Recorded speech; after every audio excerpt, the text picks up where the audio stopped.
ಅರೆ ಕಡಿಮೆ ಹಾಕು ಆದ್ರೆ ಅಸಲಿ ಹಾಕು. MDH ಕಾಶ್ಮೀರಿ ಕೆಂಪು ಮೆಣಸಿನ ಪೌಡರ್. ರಾಜಕೀಯ ಪಕ್ಷದ ನಾಯಕರುಗಳ ನಡುವೆ ಘರ್ಷಣೆ ಆದ್ರೆ ಬಲಿಯಾಗೋದು ಸಾಮಾನ್ಯ ಕಾರ್ಯಕರ್ತರು ಅಂತ ನಾವು ನಿರೀಕ್ಷೆ ಮಾಡಿದ್ವಿ. ಪರಿಹಾರ ಬರುತ್ತೆ, 25 ಲಕ್ಷ ಪರಿಹಾರವನ್ನ ಘೋಷಣೆ ಮಾಡಿದ್ದಾರೆ ರಾಜಶೇಖರ್ ಸಂಬಂಧಿಕರಿಗೆ. ಜಮೀರ್ ಸಾಂತ್ವನ,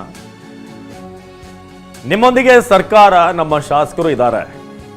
ಸಂಬಂಧಿಕರಿಗೆ ಧೈರ್ಯ ತುಂಬಿದರು ಜಮೀರ್ಗೆ ಶಾಸಕ ಭರತ್ ರೆಡ್ಡಿ, ಗಣೇಶ್ ಅವರು ಕೂಡ ಸಾಥ್ ಕೊಟ್ಟರು. ಆದ್ರೆ ಮಗ ವಾಪಸ್ ಬರಲ್ವಲ್ಲ, ಸರ್ಕಾರ ಇದೆ, ನಿಮ್ಮ ನಾಯಕರಿದ್ದಾರೆ, ಇದು ಸಮಸ್ಯೆ. ನಾವೀಗ ನೋಡ್ತಾ ಇದ್ದೀವಿ, ಪರಿಹಾರ ಬರುತ್ತೆ ಇವತ್ತು ನಾಳೆನ ಅಂತ ನೆನ್ನೆ ನಾನು ಕೂಡ ಹೇಳಿದ್ದೆ. ಇವತ್ತು ಬಂತು 25 ಲಕ್ಷ ಪರಿಹಾರ. ಕುಟುಂಬಕ್ಕೆ ಖಂಡಿತ ಸಹಾಯ ಆಗುತ್ತೆ, ಅದು ಬೇರೆ ಪ್ರಶ್ನೆ. ಆದರೆ ಇಲ್ಲಿ ಮೂಲಭೂತವಾಗಿ ಒಬ್ಬ ವ್ಯಕ್ತಿ ಒಬ್ಬ ಮಗನನ್ನು ಕಳ್ಕೊಂಡಾಗ ಆ ಕುಟುಂಬ ಜೀವನ ಇಡೀ ಪಡುವಂಥ ಸಂಕಟ. ಸೊ ಈಗ ನಿಮ್ಮೊಂದಿಗೆ ಸರ್ಕಾರ, ನಮ್ಮ ಶಾಸಕರಿದ್ದಾರೆ ಅಂತ ಹೇಳಿದ್ದಾರೆ. ಈಗ ನೀವು ನೋಡ್ಬೋದು, ರಾಜಶೇಖರ್ನ ಸಹೋದರ ಒಂದು ಕಡೆ, ಇನ್ನೊಂದು ಕಡೆ ಅವರ ಪೋಷಕರು.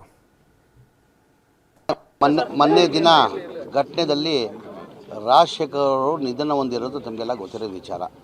ನಮ್ಮ ಪಕ್ಷದ ಕಾರ್ಯಕರ್ತ ಆಗಿದ್ದವನು. ಪಾಪ ಅವ್ರ ಮನೆಗೆ ಬಂದು ನೋಡುವಾಗ ನಮಗೆ ತುಂಬ ಬೇಜಾರಾಯಿತು. ಅವ್ರಿಗೆ 4 ಮಕ್ಕಳು ಇದ್ದರು, 2 ಹೆಣ್ಮಕ್ಳು, ಒಬ್ಬ ಗಂಡು ಮಗ. ಇವನೇ ದೊಡ್ಡ ಮಗ ಇವನೇ ಪಾಪ ಸಂಪಾದನೆ ಮಾಡಿ ಮನೆ ನೋಡ್ತಾ ಇದ್ದಿದ್ದು ರಾಜಶೇಖರೇ ನೋಡ್ತಾ ಇದ್ದೆ ಅಂತ ಅವ್ರ ತಾಯಿಯವ್ರು ಹೇಳ್ತಾಯಿದ್ರು. ಅವ್ರ ಮಗಳು ದೊಡ್ಡ ಅಕ್ಕ ಅವರು ಗಂಡನೂ ತೀರೋಗ್ಬಿಟ್ಟು, ಪಾಪ ಕೋವಿಡಲ್ಲಿ ಗಂಡನೂ ತೀರೋಗ್ಬಿಟ್ಟ. ಅವ್ರನ್ನೂ ಇಲ್ಲಿ ಕರ್ಸ್ಕೊಂಡು ಪಾಪ ಅವ್ರ ಅಕ್ಕನ ಜೊತೆ ಇಟ್ಕೊಂಡು ಮನೆಯಲ್ಲೇ ಅವ್ರಿಗೂ ಅವನೇ ನೋಡ್ಕೊಳ್ತಾ ಇದ್ದಿದ್ದು. ಈಗ ಅವ್ನು ಚಿಕ್ಕ ತಮ್ಮ ಇದ್ದಾನೆ, ಅವನು ಕೆಲಸ ಮಾಡ್ತಾಯಿಲ್ಲ. ತಂದೆಯವರು ಭಾಳ ಹಿಂದೆಯೇ ಸಣ್ಣ ಪುಟ್ಟ ಅದು ಹೋಟ್ಲ್ ಒಂದು ಇಟ್ಕೊಂಡಿದ್ರಂತೆ, ಅದರಲ್ಲಿ ಅವರೂ ತೀರೋಗ್ಬಿಟ್ಟಿದ್ರು. ಹಾಗಾಗಿ ಭಾಳ ಬಡತನ ಇತ್ತು. ಹಾಗಾಗಿ ನಮ್ಮ ಕಡೆಯಿಂದ ಭರತ್ ರೆಡ್ಡಿ ಕಡೆಯಿಂದ, ಗಣೇಶಿಂದ ನಾವೇನೋ ಸಣ್ಣ ಕಾಣಿಕೆ, ಅವನಿಗಂತೂ ನಾವು ತರೋಕ್ಕೆ ಸಾಧ್ಯ ಆಗಲ್ಲ. ಒಂದು ಸಣ್ಣ ಕಾಣಿಕೆ ಅವ್ರ ಕುಟುಂಬಗಳು ಒಳ್ಳೆಯದಾಗಲಿ ಅಂತ ಒಂದು ಸಣ್ಣ ಕಾಣಿಕೆ ಸಹಾಯನ ನನ್ನ ಕಡೆಯಿಂದ ನಮ್ಮ ಕಡೆ. ಇನ್ನು ಬಳ್ಳಾರಿಗೆ ಕಾಂಗ್ರೆಸ್ ಸತ್ಯಶೋಧನಾ ಸಮಿತಿ ಭೇಟಿ ಕೊಟ್ಟಿದೆ. ಗಲಾಟೆ ನಡೆದಂತ ಸ್ಥಳದಲ್ಲಿ ಪರಿಶೀಲನೆ ನಡೆಸ್ತಾ ಇದೆ ಕಾಂಗ್ರೆಸ್ನ ಸತ್ಯಶೋಧನಾ ಸಮಿತಿ. ಅಲ್ಲಿ ಪರಿಶೀಲನೆಯನ್ನ ನಡೆಸ್ತಾ ಇರುವಂತದ್ದು. HM ರೇವಣ್ಣ, ಜಯಪ್ರಕಾಶ್ ಹೆಗಡೆ, ರಘುಮೂರ್ತಿ, ಜಕ್ಕಪ್ಪನವರ್ ಅವರಿದ್ದಂತಹ ಕಾಂಗ್ರೆಸ್ ನಿಯೋಗ ಸ್ಥಳಕ್ಕೆ ಭೇಟಿ ಕೊಟ್ಟಿದೆ.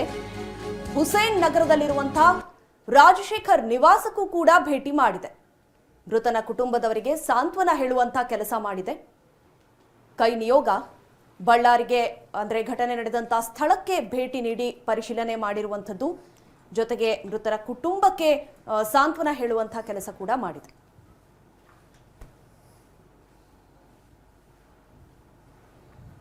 ಕೇಳಲಿಕ್ಕೂ ಬರೋದು ಅದು ಅಡ್ಮಿನಿಸ್ಟ್ರೇಟಿವ್ ಡಿಸಿಷನ್.